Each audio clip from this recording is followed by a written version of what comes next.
कभी ऐसा महसूस हुआ है कि बाहर से देखने में तो सब कुछ ठीक है, अच्छी नौकरी, ठीक ठाक सैलरी, लेकिन अंदर ही अंदर एक खालीपन सा है। एक सवाल जो बार बार मन में आता है, क्या क्या बाकी की जिंदगी भी बस ऐसे ही कट जाएगी? अगर ये ख्याल कभी भी आया है तो आज की ये बातचीत शायद बहुत काम की हो सकती है। चलिए इस जाल को जरा करीब से समझते हैं।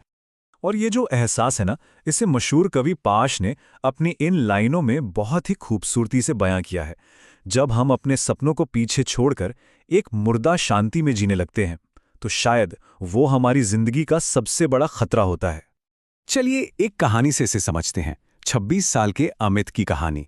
गुड़गांव के एक बड़े आईटी ऑफिस में काम करते हैं। 12 लाख का पैकेज है, घर वाले भी बहुत खुश हैं। लेकिन अमित अमित अंदर से खाली महसूस करते हैं। लैपटॉप की स्क्रीन पर एक्सेल शीट तो खुली है, पर उनकी आंखें तो फोन पर एक ट्रैवल व्लॉगर की दुनिया में खोई हैं। और सच कहूं तो ये बस अमित की कहानी नहीं है, ये आज लाखों करोड़ों लोगों की हकीकत बन चुकी है। जी हाँ, ये कोई पर्सनल प्रॉब्लम नहीं है। 2024 का एक गैलप सर्वे बताता है कि दुनिया भर में सिर्फ 23% लोग ही अपने काम से सच में जुड़े हुए हैं। और अगर हम दक्षिणी एशिया की बात करें तो ये आंकड़ा और भी नीचे सिर्फ 21% पर आ जाता है। इसका सीधा सीधा मतलब ये है कि 10 में से लगभग 8 लोग हर सुबह एक ऐसी जगह काम करने जाते हैं जहां उनका दिल ही नहीं लगता। सोचिए जरा।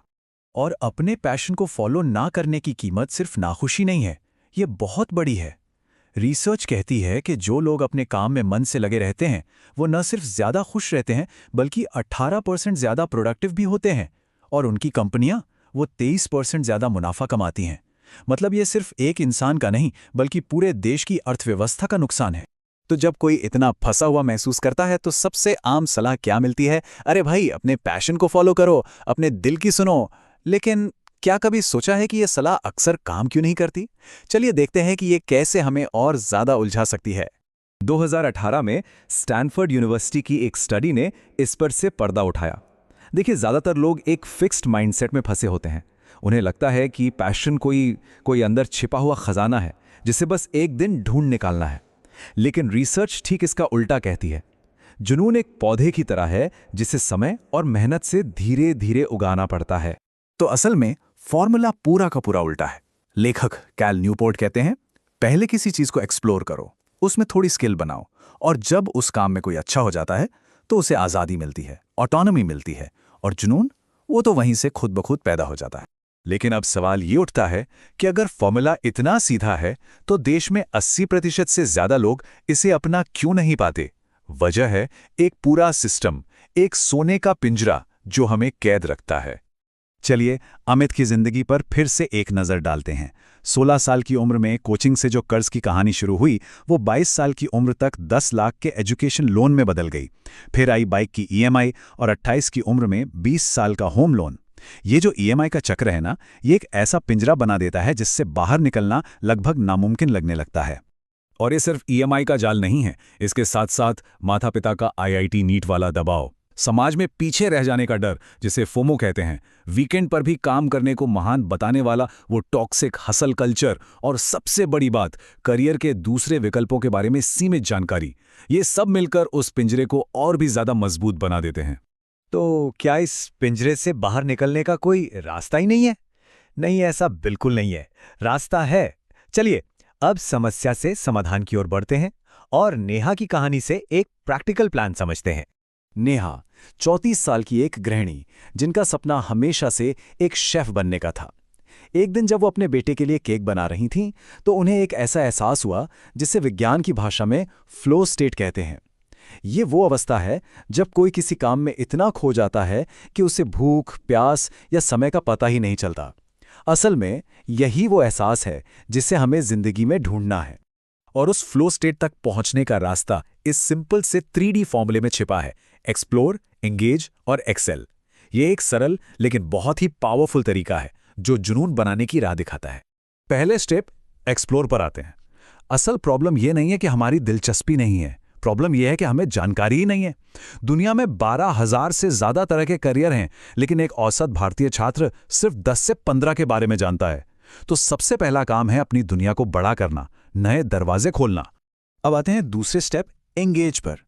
यहां एक बहुत बड़ी गलतफहमी दूर होती है। हमें लगता है कोई भी नई स्किल सीखने में सालों लग जाते हैं। नहीं, लेखक जॉश कॉफमन कहते हैं, किसी भी स्किल में एक ठीक-ठाक लेवल तक पहुंचने के लिए सिर्फ 20 घंटे की प्रैक्टिस काफ़ी है। मतलब हर रोज़ बस 45 मिनट, सिर्फ 1 महीने के लिए। ये किसी भी नई चीज़ को आजमाने लायक बनाता है ना। और तीसरा और सबसे ज़रूरी स्टेप है एक्सेल। यहाँ ग्रिट का कॉन्सेप्ट आता है। ग्रिट मतलब जुनून और लगन का मजबूत मिश्रण। रिसर्चर एंजेला डकवर्थ कहती हैं कि किसी भी फील्ड में सफलता के लिए टैलेंट या आईक्यू से भी ज़्यादा ज़रूरी है ग्रिट, यानी लंबे समय तक एक ही दिशा में टिके रहने की हिम्मत। ये सारी बातें, ये पूरा आइडिया एक बहुत ही गहरे और खूबसूरत जापानी कॉन्सेप्ट में समा जाता है, जिसे कहते हैं इकिगाई। इसका मतलब है सुबह बिस्तर से उठने की एक वजह। ये सिर्फ जुनून नहीं, ये एक उद्देश्य से भरी जिंदगी का डिजाइन है। इकिगाई इन 4 सवालों के जवाब के मेल से बनता है। वो काम जो करना अच्छा लगता है, वो काम जिसमें हुनर है, वो चीज जिसकी दुनिया को जरूरत है, और वो काम जिसके लिए पैसे मिल सकते हैं। जहां ये चारों चीजें आकर मिलती हैं, वही है इकिगाई। और याद रखिए, इकिगाई को ढूंढा नहीं जाता, इसे समय के साथ धीरे धीरे बनाया जाता है। अब जब प्लान एकदम साफ है, तो भी हमारे मन में कुछ बहाने आ सकते हैं, कुछ डर जो हमें पहला कदम उठाने से रोकते हैं। चलिए उन आखिरी रुकावटों को भी आज दूर कर ही देते हैं।